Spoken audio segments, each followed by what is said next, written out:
Ce n'est pas parce qu'ils sont nombreux à avoir tort qu'ils ont raison, disait Coluche. Pourquoi est-il indispensable, voire vital, de mettre en question les idées reçues?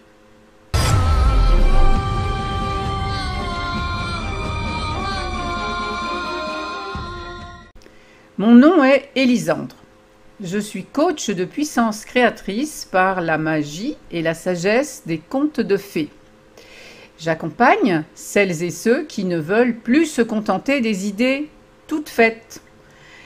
Celles et ceux qui en ont assez de travailler à se changer et qui décident maintenant de voir clair dans leur vie.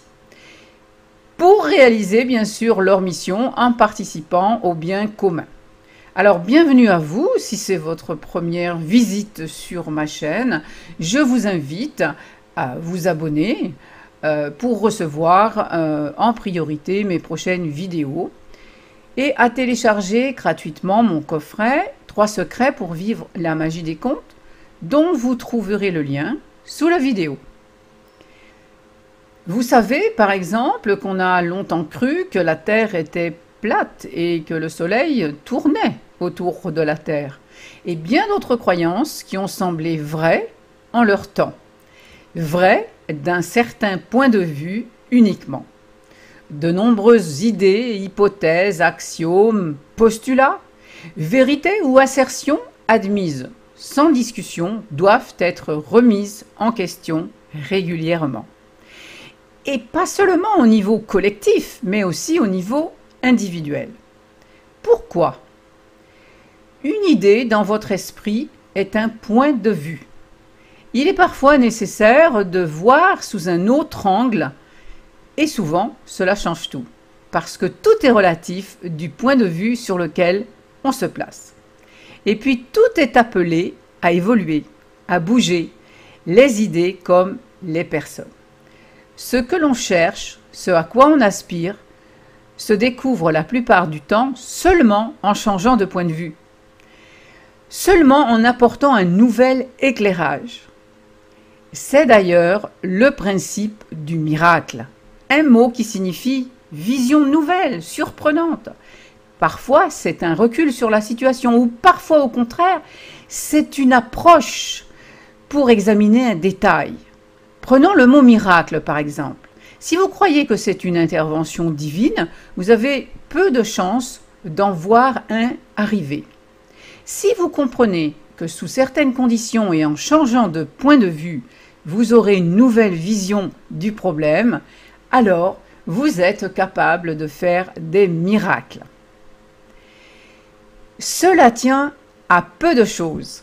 Il en est de même pour tout. Selon votre point de vue, vous découvrez différentes nuances ou facettes de la même chose. Au niveau physique et matériel, bien sûr, mais aussi au niveau psycho-émotionnel. La variété des points de vue, c'est votre richesse. L'existence est une sorte de spectacle, une fiction que l'on se raconte à partir de son propre point de vue. C'est un prolongement de notre théâtre intérieur. Nos parents, premiers metteurs en scène, nous ont distribuer des rôles en quelque sorte. Nous sommes enfants uniques ou pas, l'aîné, le cadet ou le benjamin. Nos parents et éducateurs ont projeté sur nous des rôles de protagonistes à leur propre histoire ensuite. Nous avons accepté de jouer le jeu, de plus ou moins bonne grâce, évidemment. Leurs projections furent en partie valorisantes, en partie moins valorisantes, voire même dévalorisante. Une fois identifié un personnage de ce théâtre familial, le tort n'est pas de jouer ce rôle, mais seulement de croire que vous êtes prisonnier ou prisonnière de ce rôle. Coincé sur un seul point de vue, votre vision est étroite, limitée, handicapante. Le jeu de la vie consiste à élargir votre point de vue, en intégrer de nouveaux, notamment quand celui-ci point de vue est devenu obsolète, inconfortable. Il suffit parfois de grossir le trait, de prendre la posture de l'innocent, le regard neuf d'un enfant. Prenez les contes de fées par exemple. Ce sont des amplificateurs qui font apparaître ce que précédemment vous n'aviez pas vu, mais qui pourtant se trouvaient déjà là.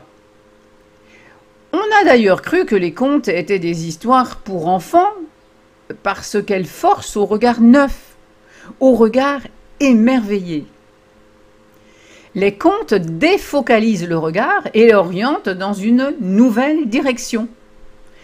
Les personnages des contes sont des symboles, des archétypes qui simplifient les enjeux et amplifient les polarités, les bons et les méchants, les forts et les faibles, etc.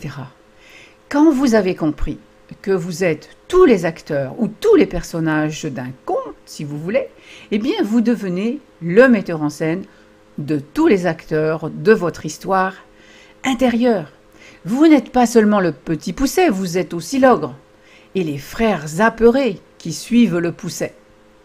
Vous n'êtes pas uniquement Cendrillon, vous êtes aussi le prince, les sœurs mauvaises et même la marraine fée. Chacun a un point de vue différent. Si vous arrivez à les mettre en relation dynamique, vous obtenez le résultat du conte, le happy end. Alors, quelle est l'idée reçue qui vous bloque aujourd'hui? Quel personnage ne joue pas le jeu et vous empêche d'avancer? Je vous invite à vous exprimer dans les commentaires ou à poser des questions. Si vous avez apprécié cette vidéo ou si ça vous a aidé, mettez un pouce en l'air. Et puis, si vous pensez qu'elle pourrait réenchanter la vie d'autres personnes, alors pourquoi ne pas la partager? Enfin, pour vous-même aller plus loin, comme je vous l'ai dit précédemment, téléchargez mon coffret 3 secrets pour vivre la magie des contes. À bientôt dans une autre vidéo.